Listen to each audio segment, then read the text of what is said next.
Assalamualaikum warahmatullahi wabarakatuh.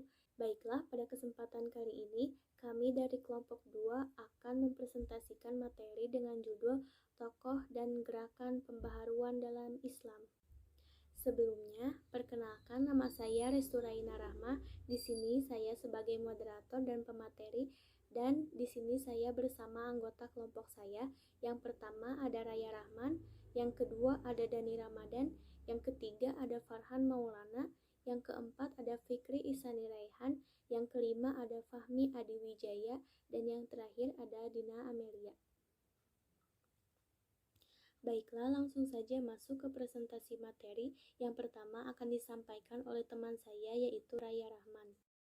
Assalamualaikum warahmatullahi wabarakatuh. Di sini saya akan menjelaskan sedikit tentang sejarah Islam pada masa pembaruan. Pada masa pembaruan Islam dimulai pada tahun 1800 Masehi sampai sekarang, ditandai dengan adanya kesadaran umat Islam terhadap kelemahan dirinya dan adanya dorongan untuk memperoleh kemajuan dalam berbagai bidang, khususnya dalam bidang ilmu pengetahuan dan teknologi. Di masa ini banyak perkembangan dalam kehidupan Islam meliputi pendidikan, politik, perdagangan, dan kebudayaan. Menjelang dan pada awal pembaruan umat Islam di berbagai negara telah menyimpang dari ajaran Islam yang bersumber kepada Al-Quran dan hadis. Kenapa bisa menyimpang? Yang pertama, ajaran Islam tentang ketauhidan telah bercampur kepada kemusyrikan. Yang kedua, adanya kelompok umat Islam yang selama hidup di dunia ini hanya mementingkan urusan akhirat dan meninggalkan dunia. Penyimpangan umat Islam ini terhadap ajaran agama seperti tersebut mendorong lahirnya para tokoh pembaru yang berusaha menyadarkan umat Islam kembali kepada ajaran Islam yang benar, yang bersumber kepada Al-Quran dan As-Sunnah Hadis. Sekian dari saya, terima kasih. Penyimpangan itu terdapat dalam hal A. Ajaran Islam tentang ketauhidan telah bercampur dengan kemusyrikan. Masih banyak sampai sekarang ajaran Islam itu tercampur dengan kemusyrikan terjadi karena beberapa faktor seperti faktor adat dan tradisi nenek moyang bersifat musyrik dan kurang tahunya syariat yang benar dan tidak musyrik itu bagaimana. B. Adanya kelompok umat Islam yang selama hidup di dunia ini hanya mementingkan akhirat saja dan meninggalkan dunia. Kita juga tidak boleh sampai-sampai melupakan kehidupan dunia juga. Memang kepentingan akhirat itu penting, tapi juga dengan berlebih-lebihan sampai kehidupan dunia kita jadi terbelakang. C. Banyak umat Islam yang menganut paham fatalisme. Itu paham yang mengharuskan berserah diri kepada nasib. Masih banyak orang-orang yang menyerahkan diri kepada Tuhan tanpa usaha. Itu sangat sia-sia. D. Sisi ekonomi masyarakat muslim Indonesia banyak yang miskin. Masyarakat muslim di Indonesia banyak yang ekonominya terbelakang, bisa disebabkan karena poin-poin yang di atas, karena poin-poin di atas seperti fatalisme dan melupakan dunia yang menyebabkan masyarakat tidak produktif. Dari segi politik, masyarakat muslim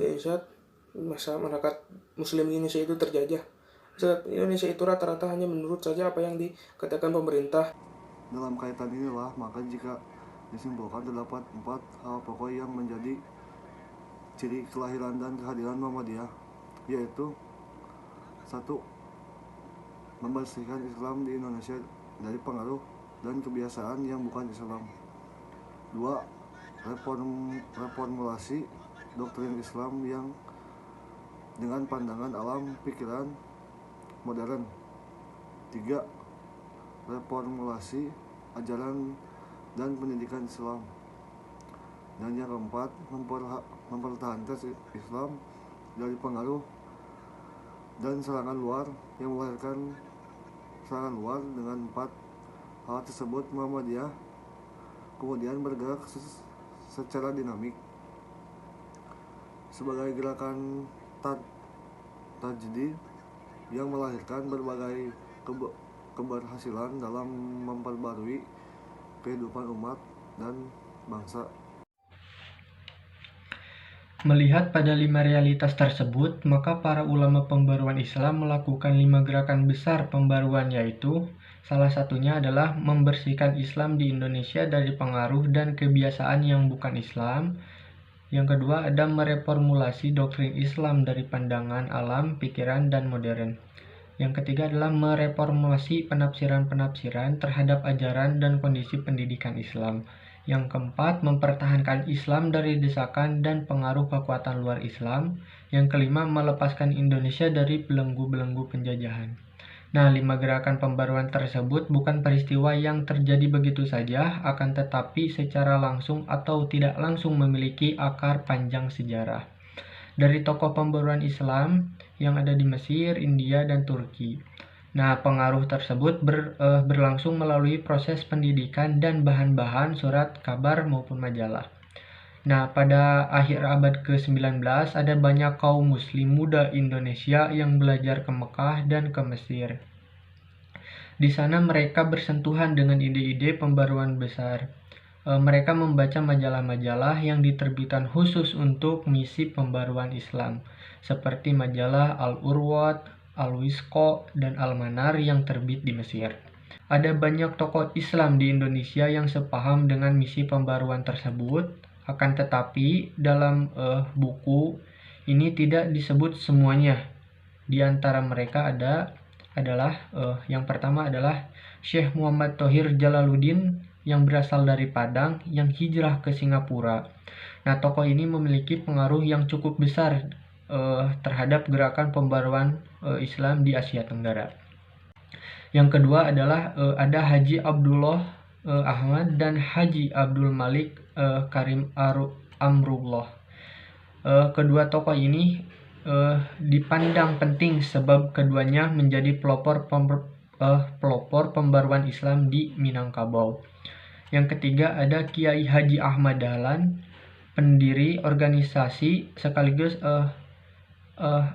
Persyarikatan Muhammadiyah pada tanggal 18 November 1912 di Yogyakarta. Nah, yang keempat ada Kiai Haji Hashim Asy'ari, pendiri organisasi Nahdlatul Ulama atau NU pada tanggal 31 Januari 1926 di Jombang, Jawa Timur. Tokoh dan gerakan pembaharuan dalam Islam periode klasik hingga modern. Periode klasik adalah perkembangan Islam yang dimulai pada abad 7 Masehi sampai 12 Masehi. Dalam sejarah peradaban Islam, abad ke-18 menempati posisi tersendiri. Umat Islam pada saat itu dipandang sebagai awal dari satu peradaban. Kemudian era tersebut dikenal dengan masa modern. Di bawah dominasi budaya barat dan teknologi yang dipandang mampu mengubah hal-hal fundamental dalam kehidupan manusia. Hal utama yang mengakibatkan transformasi sosial, kultural adalah ditemukannya sains modern. Hadirnya sains modern telah menimbulkan pergeseran yang luar biasa, bukan hanya bidang ekonomi, politik, dan sosiokultural, tapi juga dalam filsafat dan agama. Gerakan kebangkitan Islam secara historis, jika dilihat ke belakang mulai pada penghujung abad 18, terjadi ledakan paling besar dan tipikal di Arabia tersendiri, yaitu yang dikenal dengan Wahabi. Muhammad Ibnu Abdul Wahab dan muridnya Ibnu Taimiyah bergerak untuk purifikasi dengan kemajuan dan kebangkitan Islam dengan jalan menelusuri sumber-sumber dari Naqli. Nama-nama tokoh pembaharuan dalam Islam. Yang pertama ada Ibnu Taimiyah. Ibnu Taimiyah merupakan salah seorang tokoh muslim berpengaruh di dunia. Pemikir Islam asal Turki ini dikenal memiliki kemampuan mudah menghafal dan sukar lupa. Tak heran hingga dalam usia muda beliau telah hafal Al-Quran. Ulama yang lahir pada 22 Januari 1263 ini berasal dari keluarga religius. Ayahnya merupakan seorang syekh, hakim, dan khatib, sedangkan kakeknya merupakan seorang ulama yang menguasai fikih, hadis, tafsir, ilmu usnul, dan penghafal Al-Quran atau tahfidz. Yang kedua ada Muhammad ibnu Abdul Wahab. Syekh Muhammad ibnu Abdul Wahab dilahirkan pada tahun 1115 Hijriah atau 1701 Masehi di Kampung Uyainah, lebih kurang 70 km arah barat laut kota Riyadh, ibu kota Arab Saudi sekarang. Dia tumbuh dibesarkan dalam kalangan keluarga terpelajar. Ayahnya adalah seorang tokoh agama di lingkungannya, sedangkan kakaknya adalah seorang qadhi, mufti besar, sumber rujukan di mana masyarakat Najd menanyakan segala sesuatu masalah yang bersangkutan dengan agama. Yang ketiga ada Jamaluddin Al-Afghani. Nama asli Jamaluddin Al-Afghani adalah Sayyid Muhammad bin Safdar Al-Husain. Ia adalah putra dari Sayyid Safdar yang lahir pada 1838 dan wafat pada tahun 1897. Jamaluddin Al-Afghani masih keturunan Rasulullah SAW melalui Husain bin Ali bin Abi Thalib. Tanah kelahiran Jamaluddin Al-Afghani adalah Asadabad, Afghanistan. Beliau setelah pergi ke Mekah untuk kedua kalinya, Jamaluddin mulai mencurahkan perhatian dan pemikirannya pada pembebasan dunia Islam dari penjajahan Barat. Jamaluddin mempunyai beberapa ide pembaharuan, di antaranya yang pertama mengadakan rakyat supaya mengadakan revolusi. Yang kelima ada Muhammad Rashid Ridho. Rashid Ridho adalah murid Muhammad Abduh yang terdekat. Ia lahir pada tahun 1865 di Al-Qolamun, suatu desa di Lebanon yang letaknya tidak jauh dari kota Tripoli, Suriah. Menurut keterangannya, ia berasal dari keturunan Al-Husain, susu Rasulullah SAW. Muhammad Rashid Ridho mulai mencoba menjalankan ide-ide pembaharuannya sejak ia masih berada di Suriah, tetapi usaha-usahanya mendapatkan tantangan dari pihak kerajaan Utsmani. Kemudian ia pindah ke Mesir dan tiba di sana pada bulan Januari 1898 Masehi. Yang keempat ada A.R. Fakhruddin. Kiai Haji Abdul Rojak Fakhruddin adalah Ketua Umum Muhammadiyah yang menjabat dari 1968 sampai 1990. Lahir pada tahun 14 Februari 1916. Pakualaman, Yogyakarta. Ayahnya bernama Kiai Haji Fakhruddin, adalah seorang lurah naib atau penghulu di Puro Pakualaman yang diangkat oleh kakek Sri Paduka Paku Alam. Sementara ibunya bernama Maimunah binti Kiai Haji Idris Pakualaman. Ia belajar di sekolah Muhammadiyah. Yang ketujuh ada Buya Hamka. Buya Hamka atau bernama asli Abdul Malik Karim Amrullah adalah Ketua Majelis Ulama Indonesia pertama. Dikenal pula sebagai tokoh masyhumnya dan ulama Muhammadiyah sepanjang hidupnya. Hamka dikenal sebagai sosok ulama besar yang gigih membela Islam dan sangat tegas dalam hal akidah. Yang kedelapan ada Din Samsudin. Merupakan nama aslinya adalah Muhammad Sirajuddin Samsudin alias Din Syamsuddin atau Pak Din. Lahir di Sumbawa, NTB, 31 Agustus 1988. Di Indonesia sendiri, Din sering dikenal sebagai tokoh Muhammadiyah yang kritis kepada kebijakan pemerintah. Selain dikenal sebagai cendekiawan akademisi, dia juga dikenal sebagai tokoh yang sangat pluralis dan toleran terhadap agama lain. Yang kesembilan ada Profesor Dr. Haidar Nasir MSI, tokoh Islam yang dilahirkan di Bandung 28 Februari 1958.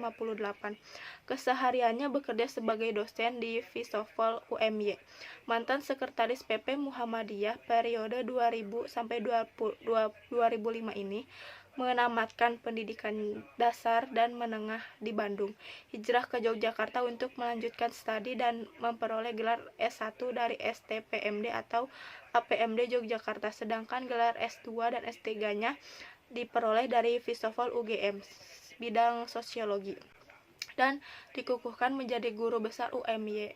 Gelar Profesor Haidar Nasir diperoleh dari Universitas Muhammadiyah Yogyakarta. Tahun 2019, beliau pernah menduduki beberapa jabatan di Muhammadiyah.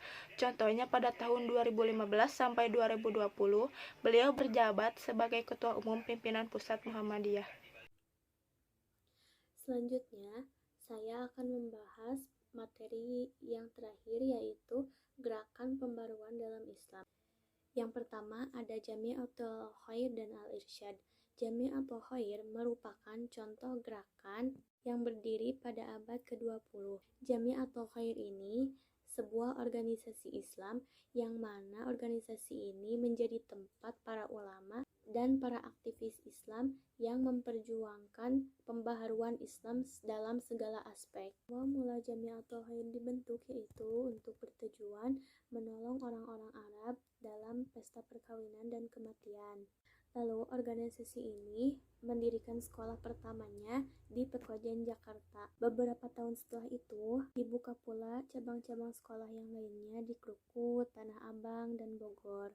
Pada bulan Rabiul Awal 1329 Hijriah atau bulan Maret 1911 Masehi, datanglah pengajar dari Mekah yang bertujuan untuk mengajar di sekolah-sekolah Jami'atul Khair. Yang pertama ada Syekh Ahmad Surkati Al-Ansori, ditempatkan di sekolah Jami'atul Khair di Pekojan, Jakarta. Munculnya Al-Irsyad dilatar belakangi oleh perselisihan dan pertentangan dalam Jami'atul Khair terkait persoalan konsep kafa'ah dalam pernikahan, yakni apakah mereka yang memiliki gelar syahid bisa menikah dengan rakyat biasa atau tidak. Bagi masyarakat Arab modernis, perkawinan itu dianggap sah. Akan tetapi, menurut kaum tradisionalis, pernikahan itu tidak sah, karena salah satu syarat sahnya perkawinan adalah mempunyai kafa'ah dalam dua mempelai. Semula perdebatan ini pertama kali ketika Ahmad Surkati berkunjung ke Solo, tepatnya dalam suatu pertemuan kediaman Al-Hamid. Pada saat menjamu Surkati, terjadilah perbincangan tentang nasib seorang syarifah yang karena tekanan ekonomi terpaksa harus hidup bersama seorang Cina di Solo. Surkati mengajukan untuk dicarikan seorang muslim yang ikhlas menikahi si syarifah tersebut dengan sah, agar bisa terlepas dari gelimbang dosa. Setelah Surkati mengeluarkan fatwanya tentang sahnya pernikahan, terjadilah pertentangan yang dinamakan Fatwa Solo. Fatwa ini mengguncangkan golongan Arab Alawi, dan fatwa ini dianggap sebagai penghinaan terbesar terhadap kelompok mereka. Mereka menuntut Surkati untuk mencabut fatwanya tersebut, tetapi Surkati tetap mempertahankan fatwanya tersebut dan berusaha menghormati pendapat publik baik yang setuju maupun yang tidak setuju. Akibat telah mengeluarkan fatwa tersebut, pada tahun 1914, Surkati dikeluarkan dari Jami'atul Khair, dan setelah dikeluarkan dari Jami'atul Khair, beliau mendirikan Madrasah Al-Irsyad Al-Islamiyah yang diresmikan pada tanggal 15 Syawal 1332 Hijriah, dengan dia sendiri sebagai pimpinannya. Dalam perjalanannya, Al-Irsyad terlihat sering berkomunikasi dan menjalin kerjasama dengan organisasi modernis Islam lainnya. Kedua ada Serikat Islam. Organisasi Serikat Islam pada awalnya merupakan kumpulan pedagang-pedagang Islam yang dirintis oleh R.M. Tirto Adisuryo pada tahun 1909 dengan tujuan untuk melindungi hak-hak pedagang pribumi. Kemudian di tahun 1911 di kota Solo, oleh Haji Saman Hudi didirikan organisasi dengan nama Serikat Dagang Islam atau SDI. Tujuannya untuk menghimpun para pedagang Islam agar dapat bersaing dengan para pedagang asing seperti Tionghoa, India, dan Arab. SDI merupakan organisasi ekonomi yang berdasarkan pada Islam, dan akhirnya pada tahun 1912 oleh pimpinannya yang baru, yaitu Haji Omar Said Cokro Aminoto, namanya diubah menjadi Sarekat Islam. Ini dilakukan agar organisasi tidak hanya bergerak dalam bidang ekonomi, tetapi bergerak juga dalam bidang politik. Yang ketiga ada Persis atau Persatuan Islam. Persatuan Islam didirikan oleh Kiai Haji Zamzam di Bandung pada tanggal 17 September 1923, merupakan organisasi Islam yang bertujuan untuk memperlakukan hukum Islam berdasarkan Al-Quran dan Hadis. Nama Persis ini diberikan untuk mengarahkan kepada ruhul ijtihad atau jihad, berusaha dengan sekuat tenaga untuk mencapai cita-cita dengan kehendak organisasi, yaitu persatuan pemikiran Islam, persatuan rasa Islam, persatuan suara Islam, dan persatuan usaha Islam. Yang keempat ada Muhammadiyah. Muhammadiyah didirikan di Kampung Kauman, Yogyakarta pada tanggal 8 Zulhijjah 1330 Hijriah atau 18 November 1912 Masehi oleh seorang yang bernama Muhammad Darwis, kemudian dikenal dengan Kiai Haji Ahmad Dahlan. Beliau merupakan pegawai Kesultanan Keraton Yogyakarta sebagai khatib dan sebagai pedagang. Melihat keadaan umat Islam pada waktu itu dalam keadaan jumud, beku, dan penuh amalan-amalan yang bersifat mistik, beliau bergerak hatinya untuk mengajak mereka kembali kepada ajaran Islam yang berdasarkan Al-Quran dan hadis. Kiai Haji Ahmad Dahlan memimpin Muhammadiyah dari tahun 1912 hingga 1922. Nama organisasi ini diambil dari nama Nabi Muhammad SAW, sehingga Muhammadiyah juga dapat dikenal sebagai orang-orang pengikut Nabi Muhammad SAW. Tujuan didirikan Muhammadiyah untuk mengembalikan seluruh penyimpangan yang ada dalam proses dakwah yang sering menyebabkan ajaran Islam bercampur baur dengan kebiasaan di daerah tertentu dengan alasan adaptasi. Sekian presentasi dari kelompok 2. Mohon maaf apabila terjadi banyak kesalahan baik disengaja maupun tidak disengaja. Terima kasih. Wassalamualaikum warahmatullahi wabarakatuh.